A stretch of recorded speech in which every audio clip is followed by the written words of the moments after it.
2026 financial ഇയറിൽ വിറ്റുപോയ top 11 കാറുകളുടെ കാര്യമാണ് ഇന്ന് ഈ വീഡിയോയിൽ പറയുന്നത്.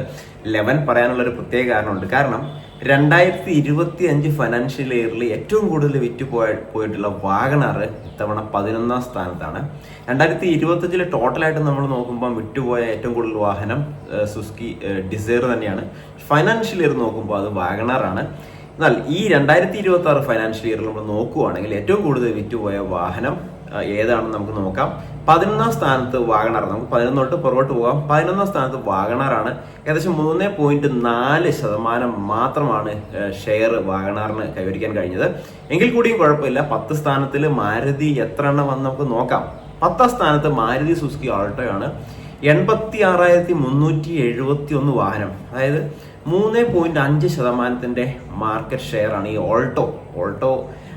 ആദ്യകാലത്തൊക്കെ വളരെയധികം മികച്ച സെയിൽ നേടിക്കൊണ്ടിരുന്ന വാഹനം ഇപ്പോൾ ആളുകൾ SUV-യിലേക്ക് കുറച്ച് വില കൊടുത്തിട്ട് കൂടുതൽ സേഫ്റ്റി ഉള്ള വാഹനമൊക്കെ നോക്കുന്ന സമയത്ത് ആൾട്ടോ കുറച്ച് പുറകോട്ട് വന്നു. പക്ഷെ എങ്കിലും സെക്കൻഡ് കാറായിട്ടും ഇപ്പോൾ ആദ്യമായിട്ട് വാഹനം എടുക്കുന്ന ആളുകളാണെങ്കിലും അല്ലെങ്കിൽ ഒരു ഇടത്തരക്കാരൊക്കെ ആണെങ്കിലും ആൾട്ടോ എടുക്കാൻ തുടങ്ങി. കാരണം അതിന്റെ മൈലേജ് തന്നെയാണ്, ഫ്യൂൽ എഫിഷ്യൻസി തന്നെയാണ്, അതുപോലെ പാർക്കിങ്ങും ഒക്കെ വളരെ ചെറിയ കാർ ആയതുകൊണ്ട് അത്തരത്തിലൊക്കെ ഉള്ള ഒരു കാർ ആയതുകൊണ്ട് 10ാം സ്ഥാനത്ത് കഴിഞ്ഞ ഫൈനാൻഷ്യൽ ഇയർ വന്നത് ഓൾട്ടോയാണ്. 9ാം സ്ഥാനത്ത് ടാറ്റ നെക്സോൺ ആണ്. 90,100 യൂണിറ്റ്സ് ആണ്. അതായത് 3.7% ഒരു വർധനവ്, ഒരു ഷെയർ ഇവിടെ ടാറ്റ നെക്സോൺ വന്നിട്ടുണ്ട്. ലീഡിംഗ് SUV, ഒരു കോമ്പാക്ട് SUV ആയിട്ടാണ് വന്നിരിക്കുന്നത്. അതിന്റെ ഒരു അതിന്റെ ഒരു ലുക്കും, ഇപ്പൊ ഇറങ്ങിയ പുതിയ ആ ഒരു ഫേസ് ലിഫ്റ്റിന്റെ ലുക്കും അതുപോലെ അതിന്റെ സേഫ്റ്റി ഫീച്ചേഴ്സും ഒക്കെയാണ് ഈ ഒരു ടാറ്റ നെക്സോണെ ഇത്രയധികം ജനപ്രിയമാക്കിയത്. ഇനി 8ാം സ്ഥാനത്ത് നോക്കുകയാണെങ്കിൽ ഹ്യുണ്ടായി വെന്യൂ ആണ്. 93,856 വാഹനം, 3.8% ഷെയർ വന്നിട്ടുണ്ട്. നമ്മളെ നെക്സോണായിട്ട് നോക്കുകയാണെങ്കിൽ 1.1% ഷെയർ കൂടുതൽ വെന്യൂ വന്നിട്ടുണ്ട്. Compact SUV, stylish compact SUV ആയിട്ടുകൊണ്ടാണ് ഇതിന് ഇത്രയും സെയിൽ വന്നത്. അടുത്തത് ഫൈനാൻഷ്യൽ ഇയർ നോക്കുകയാണെങ്കിൽ മാരുതി സുസുക്കി ഡിസൈർ ആണ് 7ാം സ്ഥാനത്ത് വന്നിരിക്കുന്നത്. 93,800 യൂണിറ്റ്സ്, അതായത് 3.8% തന്നെ ബെസ്റ്റ് സെല്ലിംഗ് വാഹനമായിരുന്നു. 2025 നോക്കുകയാണെങ്കിൽ ബെസ്റ്റ് സെല്ലിംഗ് വാഹനമാണ്. 2026 നോക്കുകയാണെങ്കിൽ ബെസ്റ്റ് സെല്ലിംഗ് വാഹനം ആകാനുള്ള സാധ്യതയുണ്ട്. ഇനി മാസങ്ങൾ അങ്ങോട്ട് കടക്കുകയാണ്.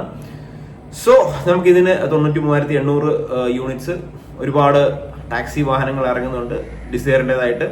അടുത്ത് 6ാം സ്ഥാനത്ത് ടാറ്റ പഞ്ചാണ്. 99,395, അതായത് 4% ഷെയർ വന്നിട്ടുണ്ട്. ടാറ്റ പഞ്ച് നമുക്കറിയാം, ഒരു SUV, ഒരു കോമ്പാക്ട് SUV. നമുക്ക് നോക്കുന്ന ആൾക്ക് എന്നാൽ കുറച്ച് ഇടുങ്ങിയ റോഡുകളിലൂടെയൊക്കെ പോകാം. ഇന്ത്യക്കാർക്ക് പറ്റിയ ഒരു ഡിസൈനാണ്. അതുപോലെ ഗ്രൗണ്ട് ക്ലിയറൻസ് ഉണ്ട്, സേഫ്റ്റി ഉണ്ട്. ഇതെല്ലാം കൂടെ നോക്കുമ്പോൾ ടാറ്റ പഞ്ചിന് ഒരു 6ാം സ്ഥാനം ഇവിടെ ഫൈനാൻഷ്യൽ ഇയറിൽ കൊടുത്തിട്ടുണ്ട്. അടുത്ത 5ാം സ്ഥാനം ഹ്യുണ്ടായി ക്രെറ്റയാണ്. 1 ലക്ഷം കടന്ന് 1,04,451, അതായത് ഏകദേശം ഒരു 14 ലക്ഷത്തിന് തുടങ്ങുന്ന ഒരു വാഹനമാണ് ഇത്രയും കൂടുതൽ സെയിൽ കൈവരിക്കുന്ന നോക്കുക. ഈ ഒരു സെഗ്മെന്റിൽ ക്രെറ്റയെ തോൽപ്പിക്കാൻ ഇതുവരെ ആരും എത്തിയിട്ടില്ല എന്നാണ് നമുക്ക് മനസ്സിലാക്കാൻ കഴിയുന്നത്. ഇപ്പോൾ ഹൈ റൈഡറും മാരുതിയുടെ തന്നെ വിക്ടോറിയസ് ഒക്കെ വന്നിട്ടുണ്ട്. എങ്കിൽ കൂടിയും ക്രെറ്റയുടെ തന്നെ ആ ഒരു ലെവലിലേക്ക് ഇവർക്കൊന്നും വരാൻ കഴിഞ്ഞിട്ടില്ല. അടുത്തത് 4ാം സ്ഥാനത്ത് ആദ്യം നോക്കാം. മാരുതി സുസുക്കി ബ്രസയാണ്. 1,08,775 യൂണിറ്റ്സ്, അതായത് 4.4% മാർക്കറ്റ് ഷെയർ വന്നിട്ടുണ്ട്.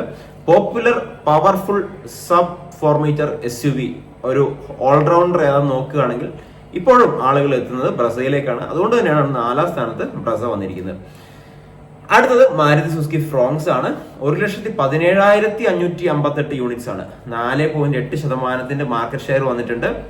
ബലീനോ അവിടെ നിൽക്കുന്നുണ്ട്. എങ്കിൽ കൂടിയും ഇതിന്റെ ഒരു ഫ്രോങ്സിന്റെ ആ ഒരു ആളുകൾ ഗ്രൗണ്ട് ക്ലിയറൻസ് മാത്രം നോക്കി, ലുക്കും കൂടെ നോക്കിയിട്ട് ഫ്രോങ്സ് ഇത്രയധികം ആളുകൾ എടുക്കുന്നുണ്ട്. മാരുതിയുടെ ഒരു വിശ്വസ്തത തന്നെയാണ് ഇതിനകത്ത് പിന്നിലുള്ളതെന്ന് മനസ്സിലാക്കുക.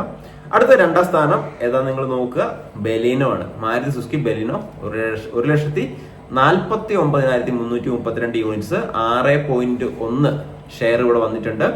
ഒരു ലീഡർ, പ്രീമിയം ഹാച്ച് ബാക്കിലുള്ള ഒരു ലീഡർ ആയിട്ട് നമുക്ക് ഈ ഒരു ബലീനോയെ കരുതാം. ഒരുപാട് ബെനിഫിറ്റ്സ് ഉള്ള, ഒരുപാട് അഡ്വാൻറ്റേജസ് ഉള്ള കാറാണ് ബലീനോ.